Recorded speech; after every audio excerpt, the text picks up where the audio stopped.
குழந்தைகளை பெற்ற தாய் தந்தையர்கள் தந்தையிடம் மகள்களை ஒப்படைத்து வந்த தாய்மார்கள் வெளிநாடு வாழ் தொழிலாளர்களுக்கான மிக முக்கிய தகவல். அஸ்ஸலாமு அலைக்கும் வரஹ்மத்துல்லாஹி வபரகாத்துஹு. அன்பாத அனைத்து உறவுகளுக்கும் இனிய மாலை வணக்கம்.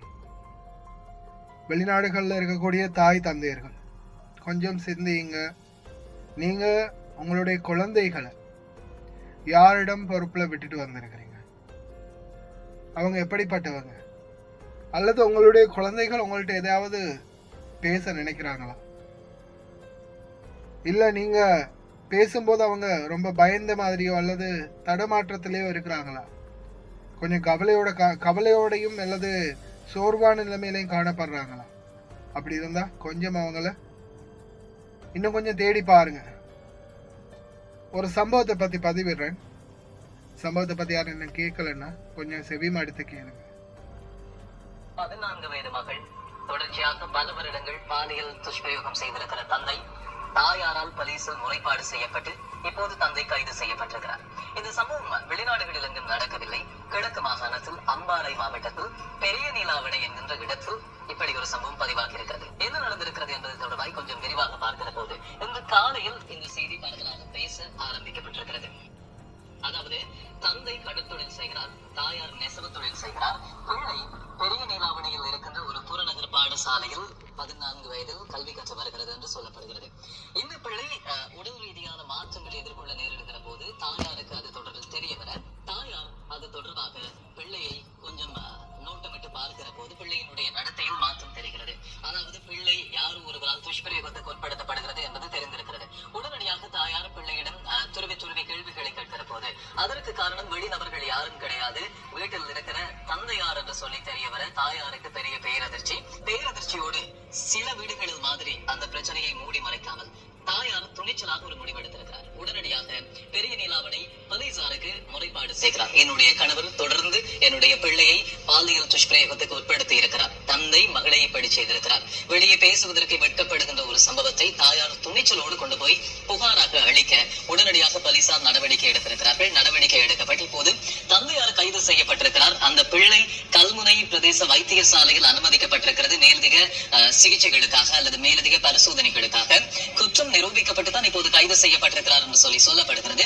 இது எப்படி இருக்கும் நிலையில் பெரிய நீலாவணை போலீசார் மேலதிக விசாரணைகளை முன்னெடுத்திருப்பதாக அறிவிக்கப்படுகிறது. அது மட்டுமில்லாமல் தாயார் இது தொடர்பாக பல்வேறுபட்ட விஷயங்களை இப்போது வெளிப்படுத்தி இருக்கிறார் போலீசாருக்கு. வேலையே பயிரை மேய்கின்ற சம்பவமாக பாதுகாப்பை தர வேண்டிய தந்தையாரே இப்படி பிள்ளையை துஷ்பிரயோகம் செய்திருப்பது பரபரப்பை ஏற்படுத்தி இருக்கிறது அம்பாறையில். எனவே இதையும் ஒரு விழிப்புணர்வுக்காக உங்களுக்கு நாங்கள் தருகிறோம். பேசக்கூடாத விஷயம் கிடையாது. இப்படிப்பட்ட விஷயங்களை பேசுகிற போதுதான் எல்லா இடங்களிலும் ஏதோ ஒரு வகையில் ஒரு விழிப்புணர்வு, ஒரு துணிச்சலான விஷயங்களை செய்யக்கூடிய மனதைரியம் வந்து சேரும். அதற்காகவே இந்த காணொளி. கேட்டீங்களா? இதே மாதிரியான ஒரு சம்பவம் இப்ப ரீசெண்டா நான் அந்த லிங்க் ஷேர் பண்ணினேன். எனக்கு கிடைச்சிருச்சா இல்லையான்னு தெரியல. கிடைச்சிருந்தா நான் நிச்சயம் அதை உங்களுக்கு பப்ளிஷ் பண்றேன். தாய் தந்தையர்களே, வெளியில யார்கிட்ட சரி நீங்க பிள்ளைகளை கொடுத்து வச்சிருந்தாலும் சரி அல்லது சொந்த தந்தையிடம் நீங்க தாய்மார் பிள்ளைகளை விட்டுட்டு வந்திருந்தாலும் சரி கொஞ்சம் நோட்டத்துல இருங்க, கவனமா தேடி பாருங்க. இறைவன் பாதுகாக்கட்டும். எந்த ஒரு குழந்தைக்கும் எந்த ஒரு குடும்பத்தில் இருக்கக்கூடிய யாருக்கும் இந்த மாதிரி சம்பவம் நிகழக்கூடாது அப்படின்னு. ஏன்னா ரொம்ப கவலையா இருக்குது. சொந்த தகப்பன் சொந்த தந்தை இந்த மாதிரியான செயல்பாடுகளை ஈடுபடுறது.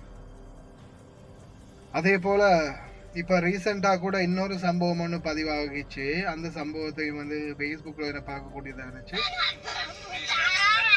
கம்பளை போலீஸ் பிரிவிற்குட்பட்ட மில்லகமுள்ள பன்விலத என்ற பகுதியில் உள்ள வீட்டில் இளம் பெண்ணொருவரை கொலை செய்ததாக கூறப்படும் சந்தேக நபரும் தமது உயிரை மாய்த்துக் கொண்டுள்ளார். 16 வயதுடைய இளம் பெண்ணொருவரை கூறிய ஆயுதத்தால் தாக்கி நேற்றிரவு கொலை செய்த 27 வயதுடைய சந்தேக நபர் அங்கிருந்து தப்பி சென்றிருந்தார். இது தொடர்பாக முன்னெடுக்கப்பட்ட 16 வயது குழந்தை 27 வயது பையனால வேறெங்கேயும் இல்ல, இலங்கையில தான். சரியா?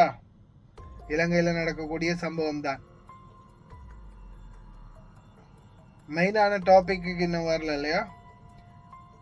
இலங்கையில் இது சொந்த நாட்டுக்குள்ள இந்த மாதிரி ஒரு கேவலமான விடயம் நடக்குது. அதே போல வெளிநாடுகளில் போயாவது நல்லா இருக்கிறானுங்களான்னு பார்த்தா அதை விட மோசமா இருக்கிறானுங்க வெளிநாட்டுக்கு போய்.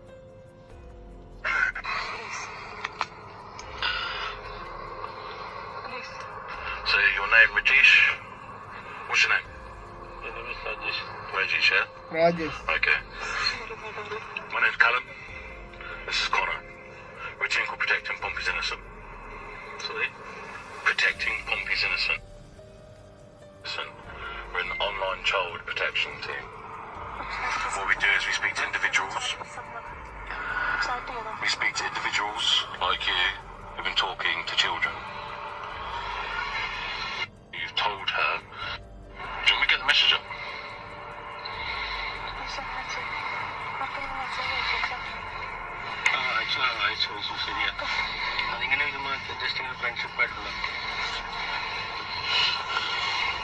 Just sitting in the car.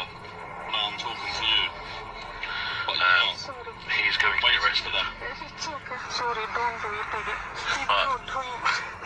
பக்கத்துல இருக்கிற பொண்டாடி போல இனி செய்ய மாட்டார். அப்படி முதல்ல உனக்கு அடிக்க வேண்டி புருஷன் ஒழுங்கா பார்க்க தெரியாது உனக்கு. 15 வயசு புள்ள வெளிநாட்டுல. He's committed a criminal offence. Sorry, I understand. You've committed a criminal offence. So you're going to be arrested for that. My kids is there. Yes. So same age as God. சின்ன பிள்ளை. Say me more.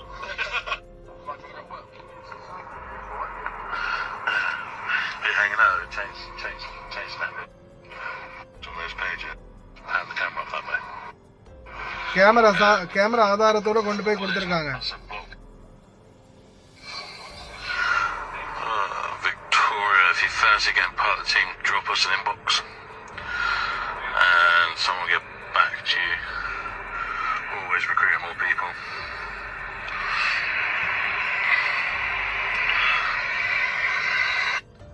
வெளிநாடுகள்லையும் போய் இந்த மாதிரி கேவலமான வேலை தான் சில ஆண் சமூகம் பார்க்குது. சொந்த பிள்ளையும் விடுறதில்ல, உறவுட்டு பிள்ளையும் விடுறதில்ல. என்னால் முடிஞ்சது இந்த வெளிநாடு வாழ் தாய் தந்தையர்களுக்கு அவேர்னஸ் பண்ணுறது தான் தொடங்குமே. பிள்ளைகளை கொஞ்சம் பாதுகாத்துக்கோங்க. உங்களுடைய பிள்ளைகளை தயவு செய்து பாதுகாத்துக்கோங்க. அவங்களுடைய லைஃப், அவங்களுடைய வாழ்க்கை உங்கள் கையில் தான் இருக்குது. அவங்களுக்காக தான் கஷ்டப்படுறீங்க, உழைக்கிறீங்க. ஏதாவது ஒன்று ஆன பிறகு அழுது புலம்பி எந்த பிரயோஜனமும் இல்லை. தயவு செய்து அன்பார்ந்த உறவுகளை சிந்தித்து செயல்படுங்க. இந்த மாதிரி காம கொடூரங்கள் இருக்கக்கூடிய உலகத்தில் தான் நம்மளுடைய பிள்ளைகளும் ரோட்டில் போய் வருது, அன்றாடம் வாழ்ந்துக்கிட்டு இருக்குது. தெருவில் இருக்கிறவனையும் தாண்டி வேலியே பயிரமேஞ்ச கதையே இப்போ கேள்விப்பட்டிருப்பீங்க, இப்போ பார்த்துருப்பீங்க. வீட்டுக்குள்ளேயே யமன் இருக்கக்கூடிய சூழலும் இருக்குது. கவனமாக இருங்க.